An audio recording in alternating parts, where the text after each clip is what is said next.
Let me guess. You walk away from conversations wondering if you overreacted. You apologize for things that weren't even really your fault. You replay what you said over and over again just to make sure you didn't say the wrong thing or accidentally hurt anyone or maybe leave the wrong impression.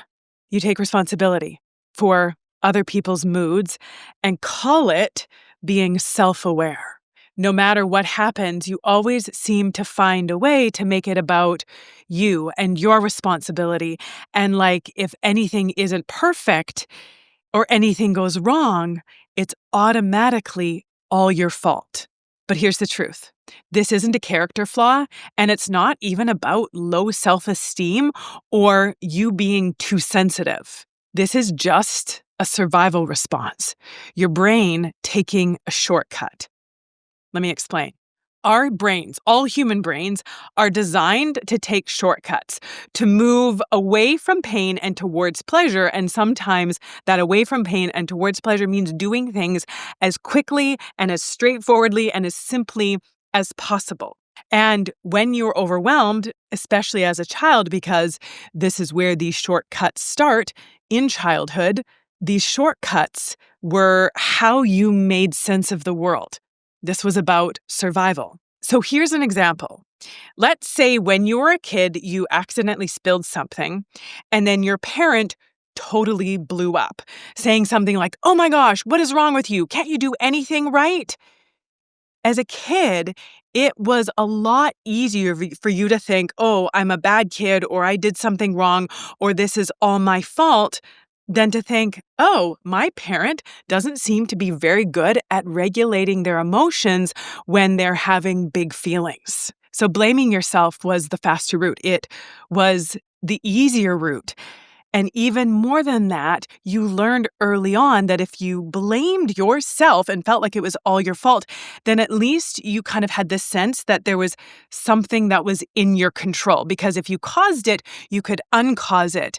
And even if that was painful, taking on that responsibility, it was easier than feeling out of control. It was easier than feeling like there was things that I could do that would get bad reactions out of people, and there was really nothing that I could do about that. Without even you consciously realizing it, it felt safer to say, "This is my fault, I'm to blame," than to admit that someone could really hurt you and there was nothing you could do about it. Especially if that person was a parent or a coach or someone else you depended on or relied on or felt like you needed it to keep a connected relationship to. If you felt like that relationship was ever under fire and they were coming at you for something and it felt like there was a breach in connection, it was a lot easier for you to take on all the responsibility in order to preserve and protect and save that connection, because your little brain and your little body needed that connection in a lot of ways for your survival. And yeah, you did oftentimes have a lot more control over the situation if you blamed yourself. So let's say you didn't do great on a test, even though you studied really hard and did everything that you could to prepare, but you still didn't do great. Your mom saw your grade and she screamed at you. It was a lot easier for you to blame yourself and say it was all my fault, because that would calm her down. And so you see how taking on all that responsibility for yourself and blaming yourself and kind of telling her that it was your fault and that you were bad and wrong, she would calm down. And so then over time, you start to learn that if I blame myself, it does protect me from further harm. It protects me from further outbursts. It protects me from people continuing to be upset. I can somewhat control their emotions and protect myself by blaming myself. And so now, even as an adult, that pattern has carried on without you even realizing it. At one point, that was for your safety, for your protection, because you didn't have any other options. You couldn't set boundaries. You couldn't speak up assertively. You couldn't ask someone else to take responsibility for their words, for their actions, for their reactions, because you didn't understand any of that. And so because that patterning becomes so repeated, it becomes part of who you are, and we just automatically bring it into adulthood unconsciously. So as an adult now, yeah, self-blame becomes your default. It becomes automatic. You automatically assume that when someone's upset, it's because of you. It's your fault. It's because you did something wrong. You might also find that you apologize too much, especially for things that weren't your fault at all or not even fully your fault. You might also find that you think that you should be able to see bad things coming. And if you can't, and if you didn't, then you come down really hard on yourself and you blame yourself for not having that foresight, for not being able to see into the future. Or you just think to yourself, I am stupid, or I am lazy, or I am thoughtless, or I am clumsy, or I am awkward, or fill in the blank. You just blame yourself for anything and almost everything if something goes wrong with you or even with somebody else. There's just too much self-blame. You're taking too much responsibility. And though you might think, well, I just don't want to blame other people and shirk all that responsibility, you're going too far the other direction and fully blaming yourself. That is not self-awareness. That is self-abandonment. So then we see it, and we can even sometimes as adults recognize that I blame myself for everything. I've literally had people say to me, I blame myself for everything. And there's part of them that knows that that's not reasonable and that's not responsible and not everything can be their fault, but they can't seem to stop doing it. They keep blaming themselves. So why is this? Well, because it can feel safer and often easier than holding other people accountable. It can feel a lot less vulnerable to just take on all the responsibility and blame yourself than to say, hey, the way that person acted didn't feel good. I didn't like the way that they handled that. That hurt my feelings, and then actually sit down and have a conversation and let them know how that impacted you. It can also show up if you have a partner who isn't good at receiving feedback. And anytime you tell them about something, how it impacted you or what's going on with you, or you try to be vulnerable with them, they don't have the emotional maturity to receive it, to be open to it. And so they lash out. They blame you, right? They react to it poorly. It turns into a whole big thing. And so in all fairness, it can feel safer and easier to just take on all the blame instead of having a harder conversation, a bigger conversation, a more vulnerable conversation that may at the end of the day not even go anywhere helpful. The second reason we keep doing it is because it can give us a sense of control even if it hurts, just like it did when we were a kid. Even as an adult, it can give you a sense of control. I remember a woman who I was talking to once said that I blamed myself for my mother's harsh criticism of me. And I still did up until the time where I actually started doing this deeper inner work and shifting some of those beliefs and healing some of those core wounds. I would blame myself for her criticism of me because I continuously thought, well, if I could just be more like this, if I could just fix myself, if I could just live up to her standards, then maybe I could stop her from coming down on me, from her criticizing me. And so again, it made her feel like there was something that she could control instead of admitting to herself, which would have been a really hard thing, that this is just how my mother operates. And the grief that comes with, I'm never going to be able to have a really warm and loving and supportive and mutually understanding and healthy relationship with my mom. And I think it's true that so many of us hang on to this fantasy because it's really hard for us to admit, especially as we get older and our parents get older, and there's still a lot of issues in the relationship. There's hurt, there's pain, there's alienation, there's issues that don't seem to be able to be resolved. And we all have this fantasy. We all have this fantasy of having this loving, happy, supportive family where everyone gets together at holidays and they're laughing and eating together and having a good time. And just so you know, I have yet to meet a family where that actually happens without a lot of other drama going on in the background that you might not see. I'm just saying, yes, there are some families that are a little bit more healthy and a little bit more functional, but a lot of families do just put on the veneer and put on the happy face for those circumstances. So just so you know, it's not just you. I would be out of a job if everybody else had these wonderful, connected, loving, great relationships with their parents, with their families, with their siblings, with whomever. So know that it's not just you, but again, we still have that fantasy. So it's easier to think that there's something that I can fix in me that will stop my parent from criticizing me, stop my parent from coming down on me, stop my parent from blaming me. If I can just be better, then we'll have this really wonderful relationship. And again, in a relationship, it does take two to tango.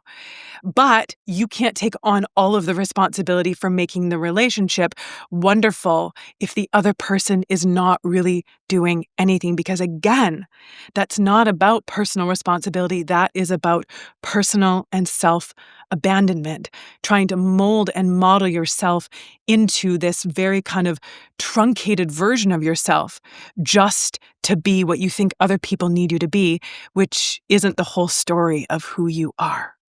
And another reason why we still do it as adults is because, again, it can protect the peace in an unstable relationship.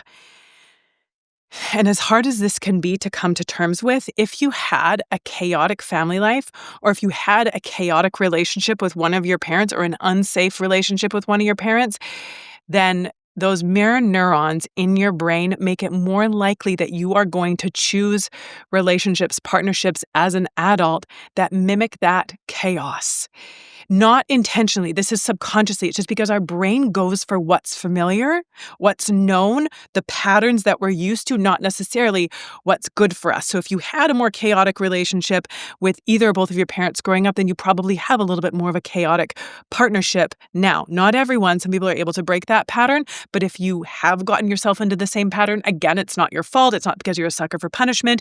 It's not because there's something wrong with you. It's because you have a human brain, and this is what human brains do. They go for familiar, for predictable, even if that prediction and that familiarity is hurtful, harmful, or chaotic. And so even now as an adult, maybe you find yourself in a similar patterning with your partner, with someone else that's really close to you in your life. And again, you take on the responsibility because it protects peace. If you can say, oh, well, this is all my fault. If I hadn't have done this, then they wouldn't have gotten upset. If I had been more like this, then they wouldn't have lost their minds. If I had just been more like they want me to be, then they wouldn't have come down so hard on me, right? And so again, it's taking on all that responsibility to try to feel like you have some sense of control, and there's something that you can do to create more peace when the other person has no capacity for that. Another reason why we do it as an adult is it just becomes this habit. It just becomes this habit that we learned for any number of reasons in our formative years, because that's forming how we think and feel and show up. It's forming that for our adulthood.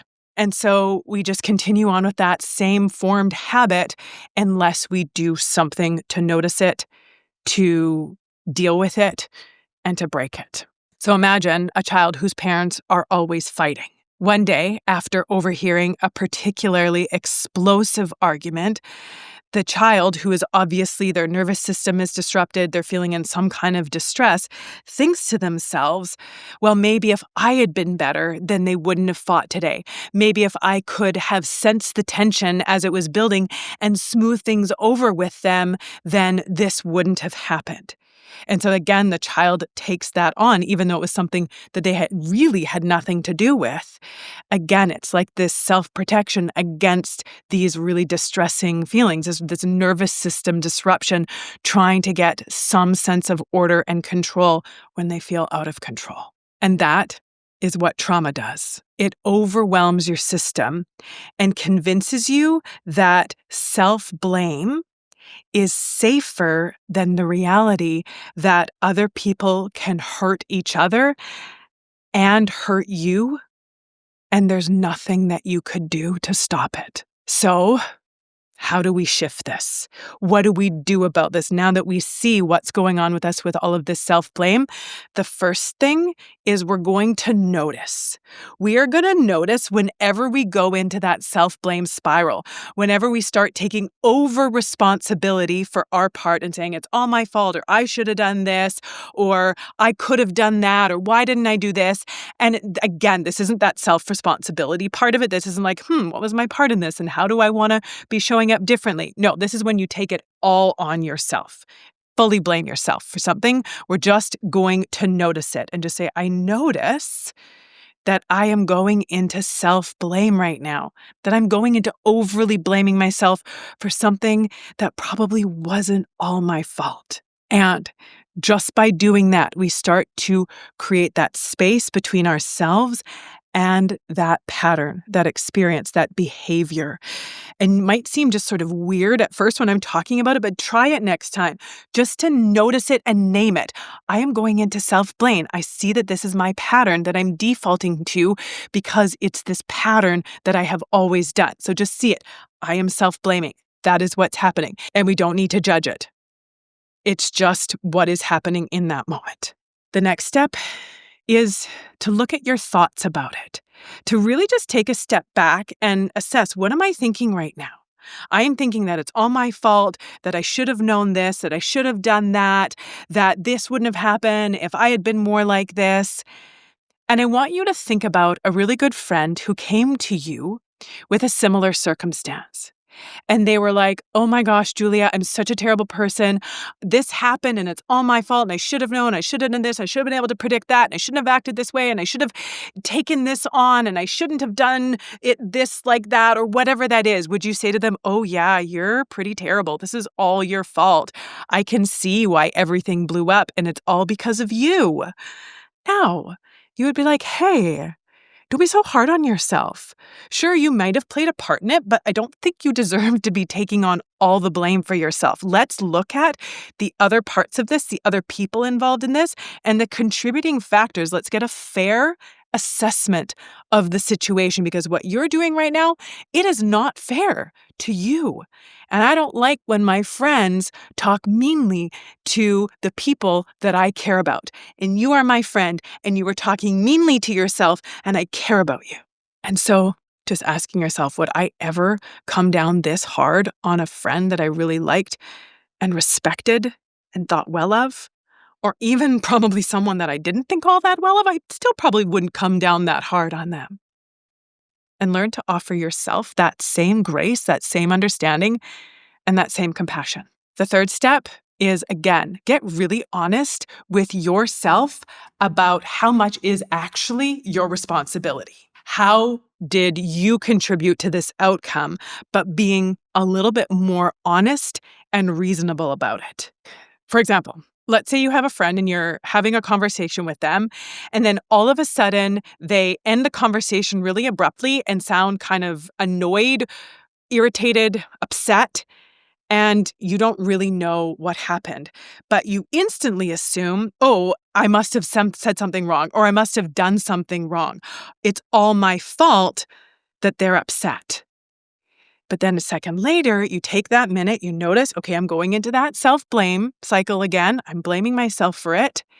And then I asked myself, okay, how would I talk to a friend in a similar situation with this? How would I offer support and love and encouragement and be there for them in this? And then I look at other factors that could have been going on in this situation. So, fact, in this situation, I know that my friend has been really stressed lately and they've been finding their job really difficult. And so they've been feeling overwhelmed and have less capacity to handle anything extra that comes up for them. Second of all, I know that things with their partner haven't been great, and that's been on their mind, and that's been giving them a less capacity, again, to be able to handle things, that they get distracted easily, that they start thinking about other things really easily, and that has been throwing them off. And then the third thing, maybe my tone was a little bit short, or maybe I wasn't as understanding with what they were saying as I would like to have been. And so there's my part in it. Yes, I wasn't as understanding. Maybe I had a little bit of edge in my tone. That was my part. But there's all these other factors as well that were going on with them that made it so that they couldn't cope with that as well as maybe they normally would. Maybe they wouldn't have even noticed it before. Maybe it just wouldn't have been a big deal before, or they would have said something about it. But this time they didn't, or they couldn't, or whatever. So do you see that? How it's like, yeah, I did play a part in this. And there was also these other things going on. So I'm going to take that responsible perspective. I'm not going to just positive think and be like, oh, well, I did nothing wrong. That's their problem. That's not on me. Right? Because that's not going to be great for our relationships either. We want to take that self-reflection time and honestly look at, okay, what maybe could I have done differently next time, knowing what I know about what they're going through. And at the same time, they could have also been a little bit more forthcoming with how they were feeling. They could have communicated with me instead of ending the call abruptly, right? Like there's all these other things going on. It's not all my fault. It's a mix of other things, of real life, of context. So taking that moment, taking that second to reflect back on other things going on instead of just taking it all on as on you. So the next time you're tempted to go into that immediate full self-blame or to try to figure out whose fault is this, that it has to be one person's fault fully, instead take that step back and ask yourself, what are the other factors that could have been contributing to this? Which parts were in my control?